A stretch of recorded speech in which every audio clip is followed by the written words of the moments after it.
Hello and welcome to Good Journeys Tarot. I'm Rosemary and today we're going to be exploring the Spirit Keepers Tarot, specifically the Revelation edition compared to the original black and white Spirit Keepers Tarot first edition. And I just wanted to take a moment to say how much I have loved working with this deck. It has been an integral part of my personal growth since the first deck came out, and I had not anticipated purchasing this deck because I was so in love with the first edition. We're going to be looking at some of the differences and similarities between the two decks, as well as some of the cards which were changed in the second deck, the Vitruvian.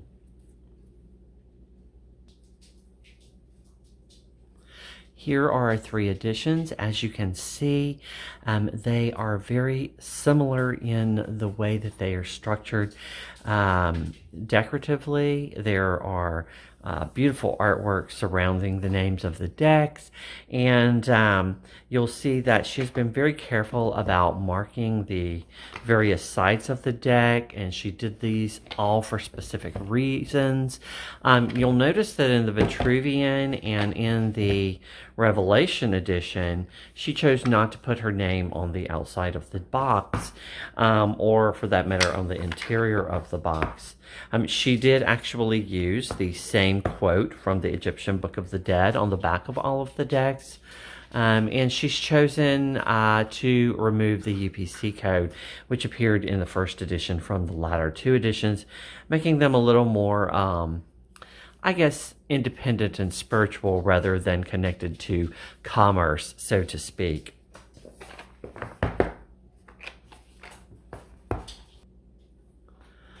All of the decks on the inside box have the phrase Semper Ad, Dare to Know, which I think is lovely. The artwork did change over time. In this deck, you're not going to see the dove imagery, though you will, in certain cards, see the Merkaba star, which is behind it. There's also another symbol that was in the first two editions repeatedly that is not in this last edition that we'll talk about in just a moment.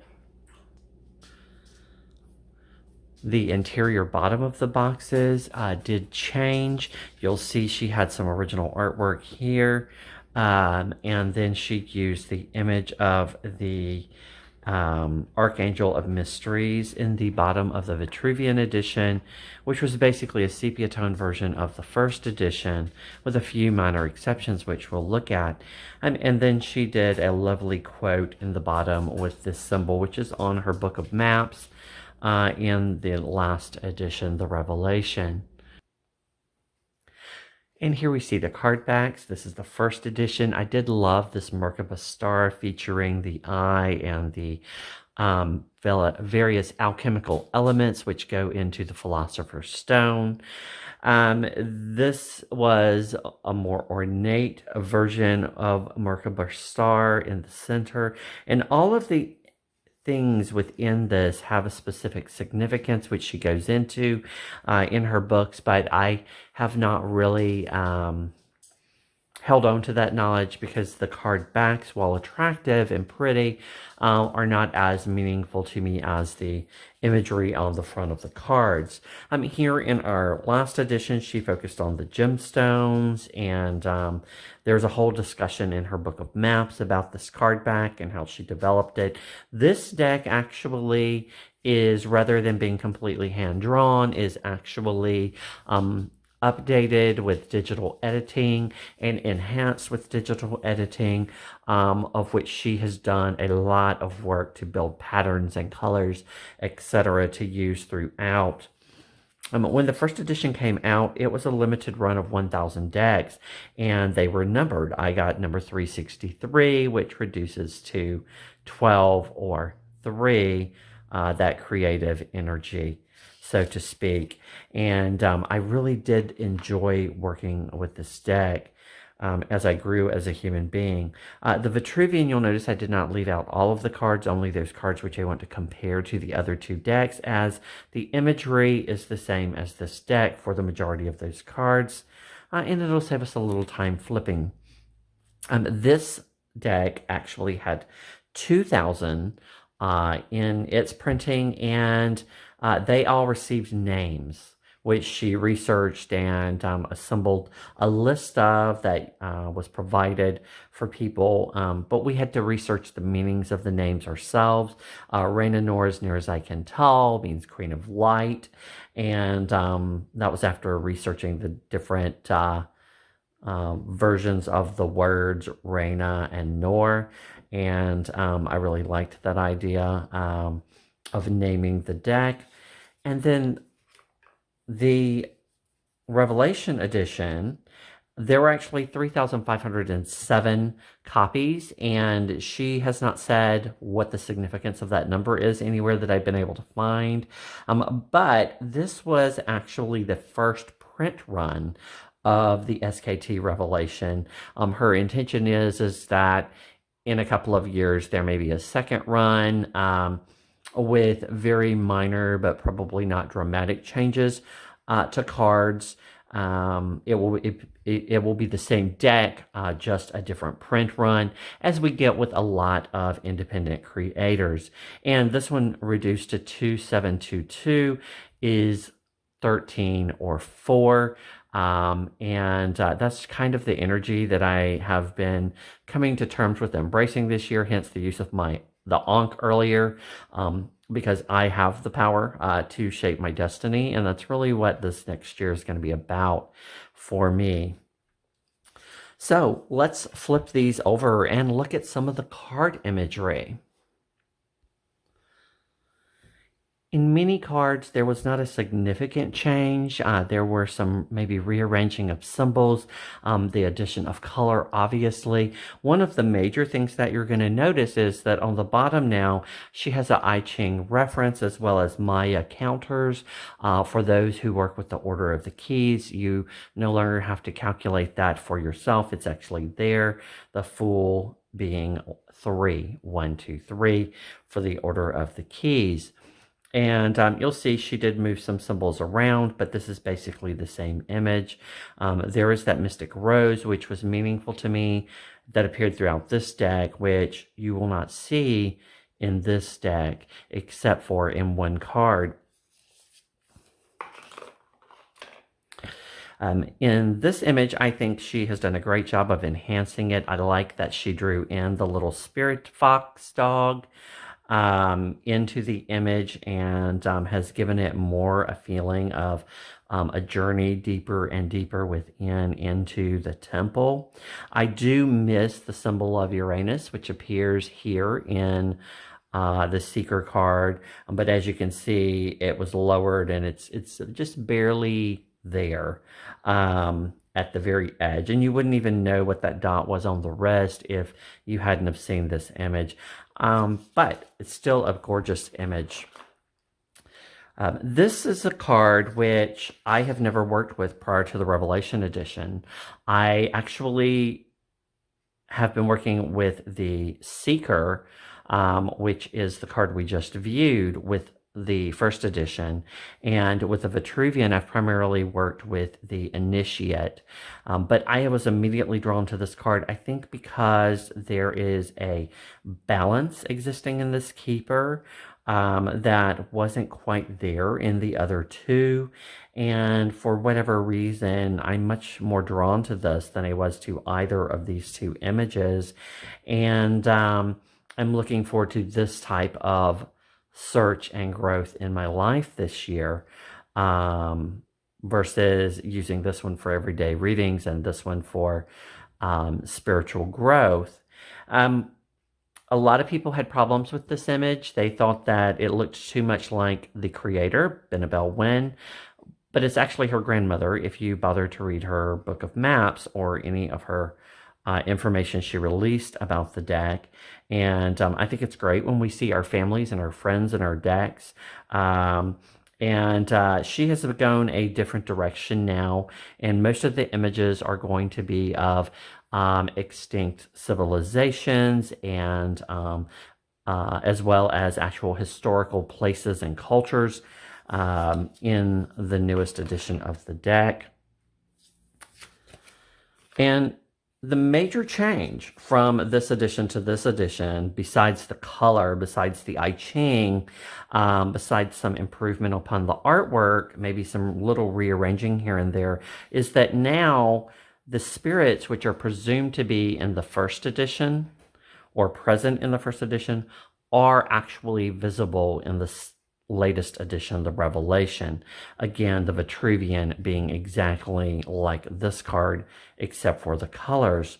And I do like this. I think that this has been a natural progression, and that this edition is actually a great step forward in her journey. She's also updated the names a bit, although to me it's really semantics as far as this phrasing on this particular card. It still has the same idea, that divinity within man and the powers of the spirit, the divine powers of the mortal spirit or the spirit of man, right? So very similar. There's our high priestess again. The spirit which is present is now visible, and she has added the camel, that nod to Gimel, the Hebrew letter associated with the high priestess, she who appears in that space of desert between the higher realm and the lower realm. The Empress, I think, was just an improvement upon the artwork, but it's basically the same concept and ideology. We did remove the swan here, and our pelican is still there in the background, which we will see again in the deck. The Emperor is a card which, in the first edition, Benabel Wynn said she found a little busy and difficult to look at, perhaps. I actually loved this image. This image, not so much. To me, this image stood out in the Vitruvian as one that was artistically different than the rest of the cards, and it didn't fit for me the way that this one had. I think the concepts that she move towards in this deck have actually made this a beautiful card now. It's based on Charlemagne, like many ancient decks were, with the book in the lap, and there he's holding on to the Ankh, and now it is actually a human king versus that eagle that we had previously. The eagle being in the background as an important symbol for this card for her. The Hierophant has probably changed the most for me. She went from the Holy See, which actually kind of is that reference to the Papas. While there were some Hindu influences and whatnot in this card, that name, I think, in and of itself connected it with Christianity more so than anything. In her new card, she uses the Buddha and a pentacle, so connecting it with both Buddhist, Hindu, and pagan practices. And the Hierophant, to me, is a great term for the card because it actually means the keeper of secrets, and that's really what the Hierophant is about. It's about educating us on the things that are unknown to us. I do miss my keys and the symbol which appears in most decks with the hand there. But I understand the changes she's made, and I think that this is a card people are going to connect with more, that energy of the Hierophant, than, say, with this card where they have a negative connotation perhaps to Christianity. The Lovers, in the Vitruvian, some background was added for the Garden of Eden, so to speak, and now it has been colored. It's a beautiful card of the Phoenix and the Dragon.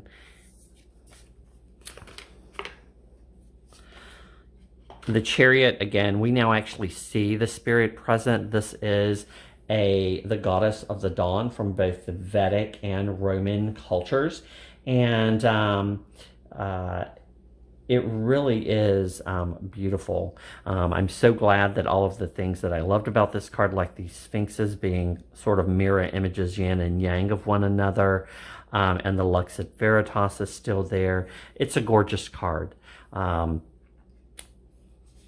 I do have a little bit of an issue with this card in that this synthesis of these two goddesses now makes this remind me of a card that was in the Pride Tarot, which I really didn't like because of the character that they chose to be the charioteer.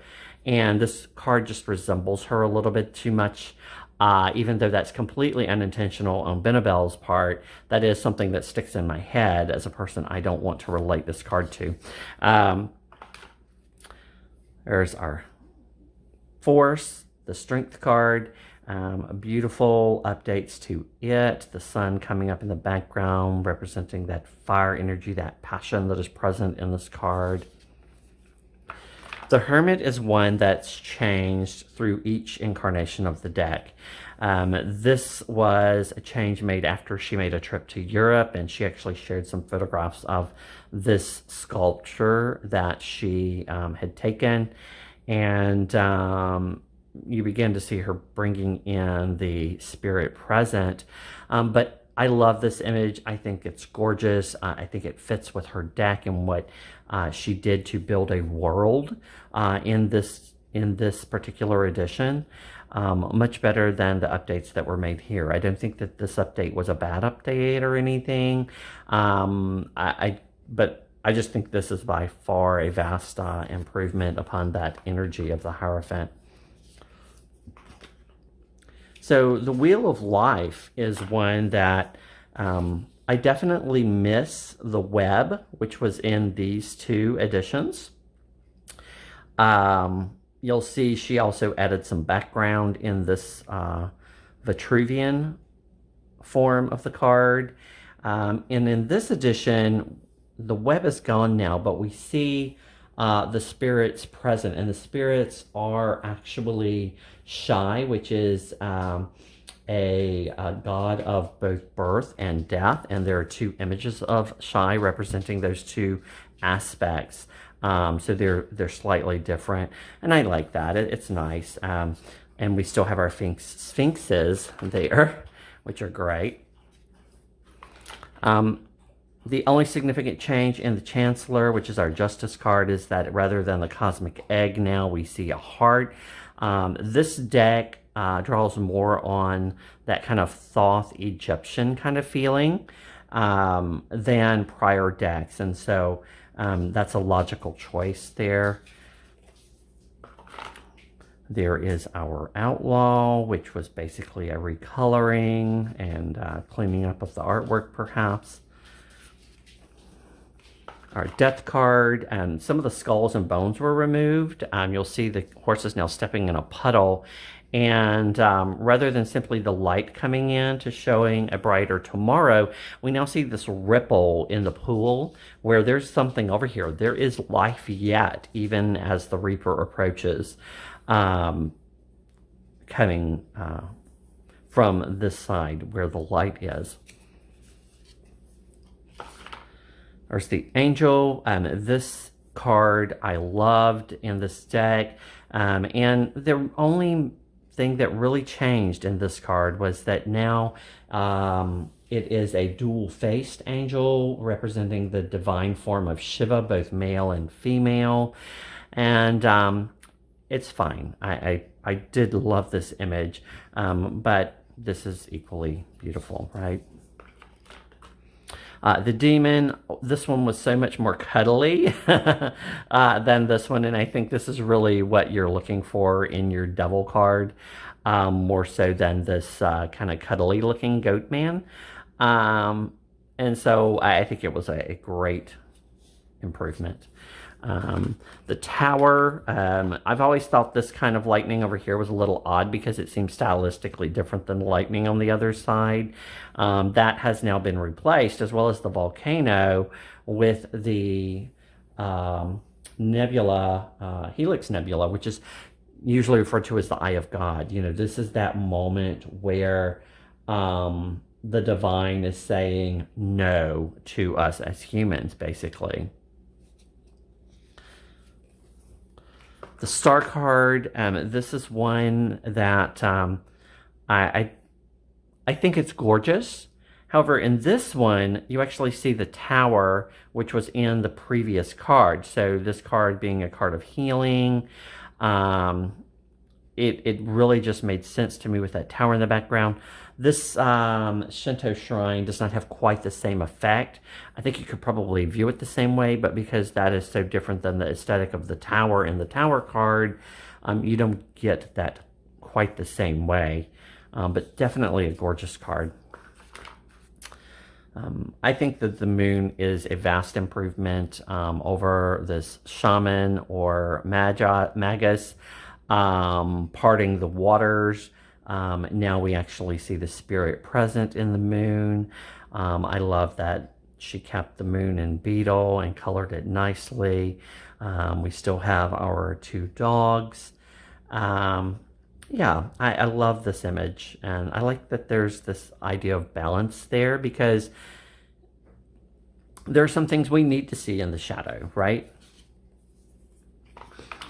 The sun card, there's a slight rearrangement of the aspects of the card, but apart from that, it's a gorgeous re-rendering of the card.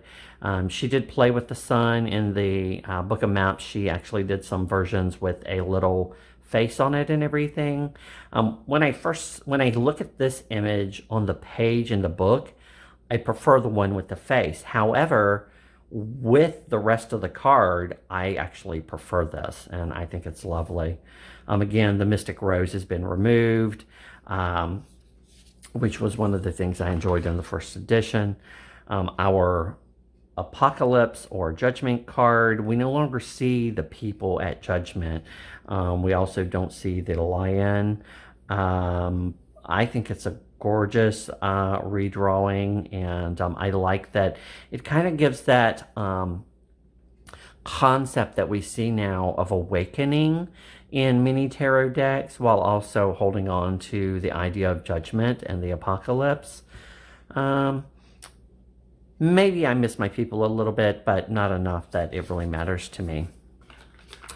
So the World is a card that, for me, I loved the first edition. I connected with that imagery of the divine androgyne, the hermaphroditic energy, with the starfish as well. This is an idea that I will probably be adopting in my own deck, not to steal anything, but to be inspired by that card. However, I do feel like the update that was made in the Vitruvian edition connects the world card better with the world that Benabel has created in the Spirit Keeper's Tarot. And here, an improvement upon some of the artwork and the coloring added as well.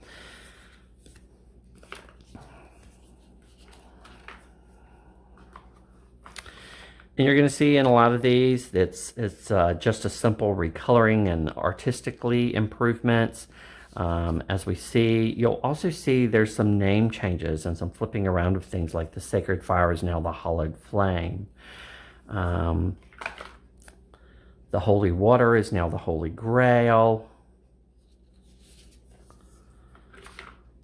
The Sacred Cinnabar is now the Sacred Word.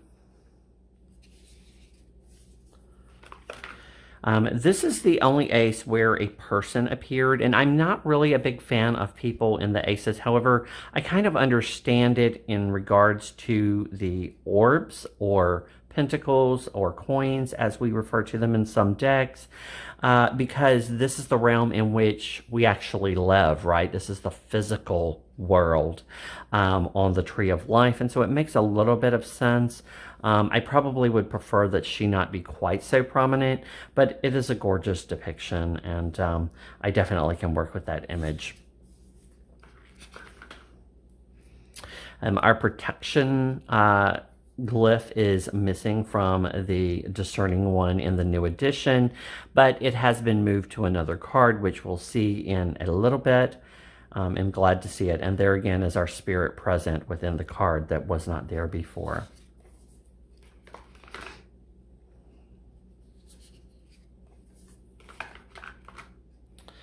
This card, there is a slight redoing of the artwork for the eye, and some addition of some background information.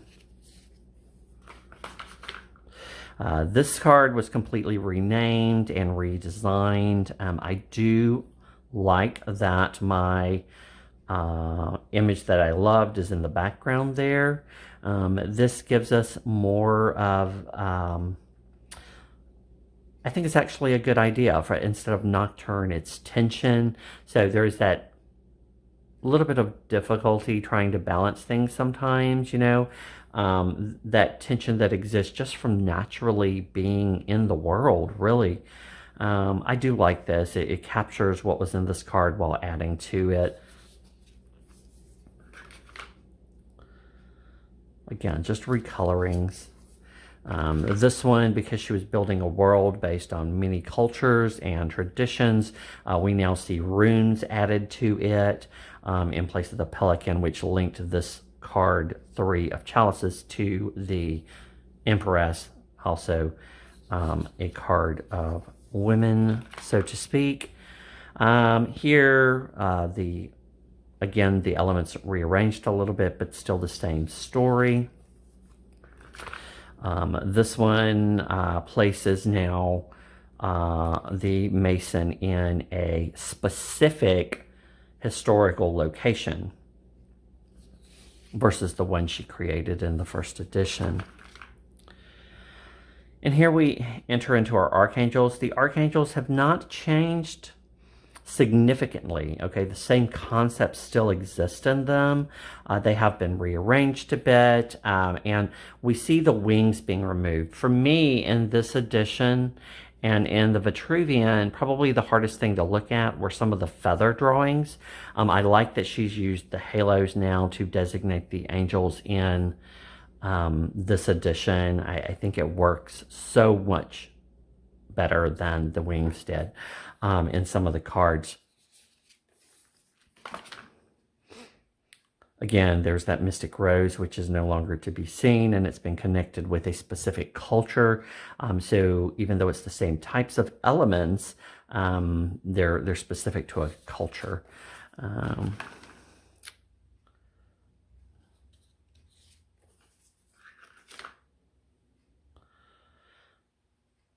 Again, this one probably changed the most, and I think that's because she was trying to relate to a variety of cultures from around the world and practices, and so it became a specific spirit, right?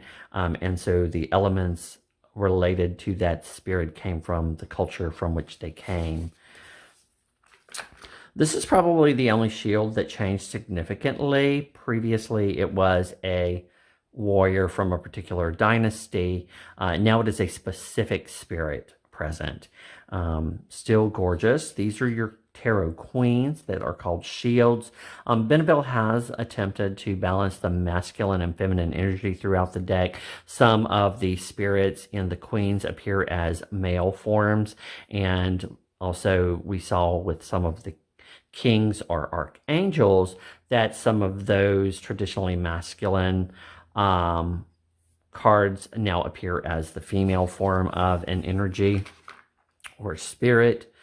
Still love my ivory shield, even though it's completely redone to relate to the Celts. And yeah, I just love this card, and probably because that's a heritage from which I come. Again, the rearrangement a little bit of from the blade hanging to the blade being in the hand. Nice.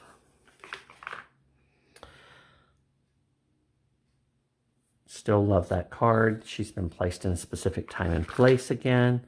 The knights here have changed the most significantly, the shining ones. And you'll actually see here that the names have changed as well. And this was noted also on some of the other cards in the deck. The subtitles changed. We've gone back to this elemental designation, which I loved in the little hexagonal, well, I guess they're septagonal, septagonal images. And now we have not just the, we have the Pegasus and the Angel present, right? Whereas the Vitruvian only had the Pegasus, trying to go in a completely different direction. But in the end, I think merging the two to create what we now have creates something beautiful. And I think is where I think she actually wanted to end up with her cards. The shining ones are the ones that I think have probably changed the most significantly from the 3 decks in an attempt to really figure out what they should look like. Occasionally you'll see one too many things going on in my brain, at least, like in this image, having this spirit present here adds another level to this card, which can be distracting at times for me. There's also that situation in another card, which we'll look at in just a minute. So this is the last card in which the Vitruvian actually differs greatly from the other two, and that is our Shining Quarry. This is the Earth suit, the suit of orbs, and again, it's the same idea, combining the ideas from this one and this one into this card, which I think is just gorgeous.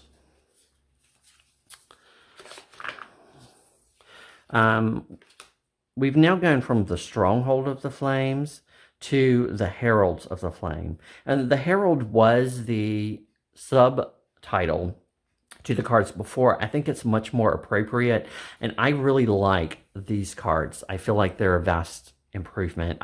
This kind of bugged me. It just seemed like a bunch of little elements stuck together, but we still get that idea of a message coming in, and a specific spirit in a specific time and place. I think this was a good choice to rename the cards, personally.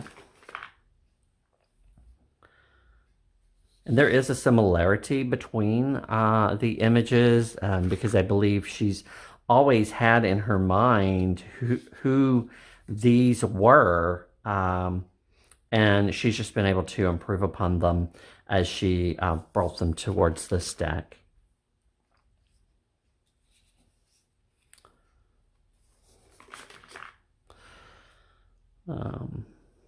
Again, basically a recoloring, some stylistic changes. You'll notice in the chalices that her chalices have changed into these gorgeous multicolored goblets, versus these simpler ones that she had hand drawn. Here we see, rather than temperance appearing in the stained glass window, we have some other artwork which escapes me at the moment. I'd have to pull it up in the book of maps to tell what it is, but it's gorgeous. I love it. Here in the conservator, we've now placed our goat friend in a historical location. But the same image, the same ideas. You'll even see the cubes here on the right.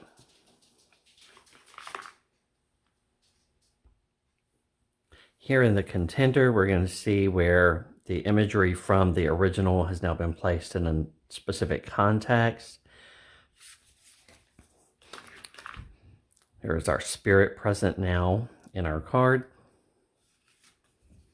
Interestingly, she chose to keep the style of goblets behind him, while she used the new type of goblets here in the foreground. Again, our blood, sweat, and tears in this card. There is actually a significant change here in the Hector. We've gone from seeing the gateway to tomorrow, basically, and a brighter day, to seeing the Trojan War played out in the background. And here our vagabond is now in a specific historical location. The shadowing is much more effective based on the lighting. Our champion has been placed in a specific place and time. Gorgeous. I think this card is easier to see because of the change in the background. The Memory Keeper, it's lovely. There is our Phoenix and our Dragon, again, as children. There's another name change from the Ferryman to the Quester. I think that was a lovely change, a positive change. It's now less like you're going from life to death or vice versa, but you're actually seeking out something new intentionally, which is kind of lovely. This card is a little busy for me. I at first couldn't make out what was going on, but when I see them side by side, I can see she's placed this image over another image. And so I kind of get what's happening now. Again, my Mystic Rose is no longer appearing here. This has always been my favorite card in the deck, the Dark Horse. And very little has changed about it. I do kind of miss seeing the Dark Horse against that black sky. But having the Spirit present is wonderful. Love the color. This is a card which at first was a little overwhelming for me because of the background. I think if the background had been lighter, it would have been easier for me to see on my eyes. But I don't mind the addition of the axe in the mirror, that kind of reflecting on, you know, the choices that we make.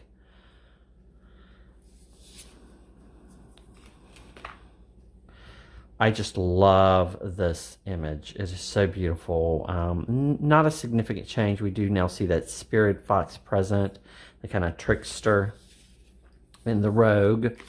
I think that this was a vast improvement. I had a hard time making out what was going on in this card initially, until I finally saw the gnarly tree in the background. This one, the tree is much more evident, and I like how this turned out. Gorgeous. Again, we now see our Spirit present in the Sharpshooter. This is another card where there was just one too many things for me, so I have to take my time with it. You see the original image, which has been updated, and then you also see Thoth, the spirit that's present to guide us through this difficult time, or at least the passage from one place to another. But then you also have this mermaid goddess down here as a hint to a story about her loss and attempt to move forward. So it's just like one additional too many things for me. If I were buying this for the first time, I probably would not gotten this deck. But since I already studied this deck, it was easier for me to bring in those additional things on this deck. I like that we see more of an opportunity for freedom in this card than in this card, but I do miss the traditional blindfold on our captor, because here she's actually able to see that she can set herself free, whereas here she can't actually see that it's not as bad as it normally we would think it would be. I loved this image and the runes and their meanings on her face. This is also a gorgeous card. You still see the elements of the staff representing that mastered aspect, that perfect item to be created. You still see her considering the item that she's going to create while she makes an item. You'll see her various attempts.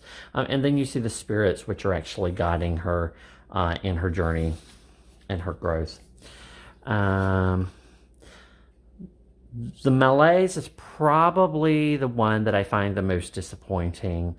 This is another one where I think the addition of just one too many ideas would have been overwhelming for me if I'd not studied this deck first. I think the Malaise is a much better name for this card, which is the Nine of Scepters, than the Pugilist. I mean, who knows what a Pugilist is, right? Without actually looking it up. And here the focus is rather on the spirit that is present rather than on the person who is experiencing the situation, as you see in the Malaise. So this is probably the card I'm most disappointed with, but I do understand what she did and where she was going, and the artwork is beautiful. So this card is one that's just a little too busy because of the cups overlaying with the triple goddess that's represented. I feel like the cups should all be in front of them, but you'll see this one's actually behind them, which is a little bit odd for me. And I liked how these were all in front. So when you did the exercise that is in the medium white book for it, and which I can still use with this one, they were all up front and easy to see. Whereas here you've got them, scattered in the front and back of the spirit that's present in the card. But I am glad to see that she did keep the images which connected these with a type of additional divination from this card in her medium white book. So I think that this is a lovely improvement. This was a great card. This has just added to it. It's gorgeous. There is our figure, which was also in our Nine of Wands, the imagery of I think it's Hecate. My brain all of a sudden is not working, and it's because we're on like card 74 of 78, right? Lovely images. This is a card that I was happy to see was redone because I always found these orbs distracting. I really wanted there to be more beauty and less orbs floating around. And you still get some of that here, but the orbs aren't blocking the characters. And so I think the eminence, I think this works. Although I'm typically, I'm used to seeing one person experiencing a beautiful life in this card. And to me, this card's getting a little bit too close to that 10 of orbs feel, or that 10 of cups or chalices feel for me. But I guess that is a natural progression, right? Because after the 9 comes the 10. Here you'll see a switch from the Burden of the Beast to Atlas. And the story of Atlas, again, the Mystic Rose that I loved is not to be seen in this deck. Love this depiction. It's a great improvement. I like seeing the little family and everything in our joyous one, the 10 of Chalices. And the 10 of Swords, I think this is lovely. I like the changes in the artwork here. And the spirit present within.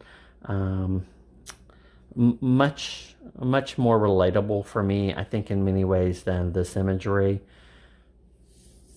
And then we have our final card, which is our 10 of Pentacles. And for me, this is beautiful recoloring.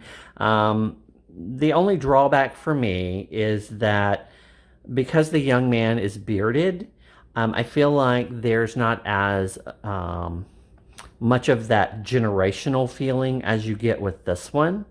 And partly because the old person's skin is as smooth as a baby's bottom like the young man. So to me, this is less like about generations than it is about like a father and a son.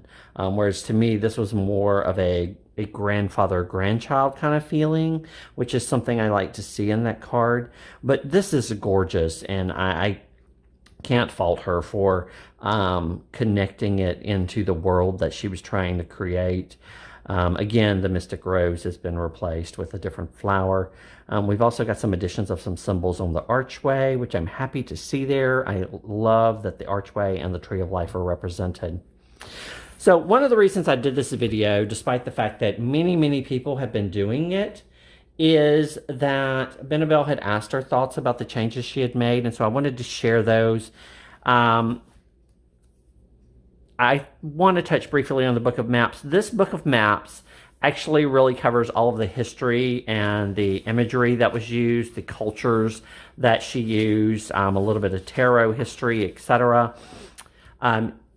I find this book was much more useful because this book for the first edition, which was the same for the Vitruvian with the addition of a little expansion for the cards that changed, had more content on using the deck and practices and structure of the deck and that type of thing.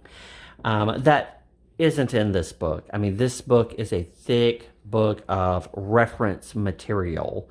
This is not really a guidebook. This book of maps was more of a guidebook to using the deck than, say, this one. And I think that was intentional on her part because she actually has a really great little white book for the Vitruvian. Sorry, the Vitruvian and the Revelation, actually. That is meaningful and helpful. The little white book that originally came with the first edition, she realized right away that it wasn't helpful. It did have some information in it that was nice, but it wasn't useful as like a tool. And she created the medium white book, which eventually became basically the little white book for those two books, those two decks. So overall, I feel like that with the Revelation edition, she has finally achieved her original goals, and both aesthetically and in creating a world for the deck.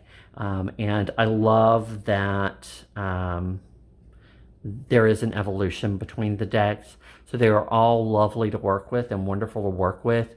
I think that I only can really appreciate this deck because of my study of the first deck. So I want to thank you guys for bearing with me for what has turned out to be one of my longest videos ever. I hope to share with you more in the future about this deck and my work with it, though this tends to be more of a personal deck for me and not one I use with clients or that I share in videos like many of my other decks. Until next time, everyone, good journeys.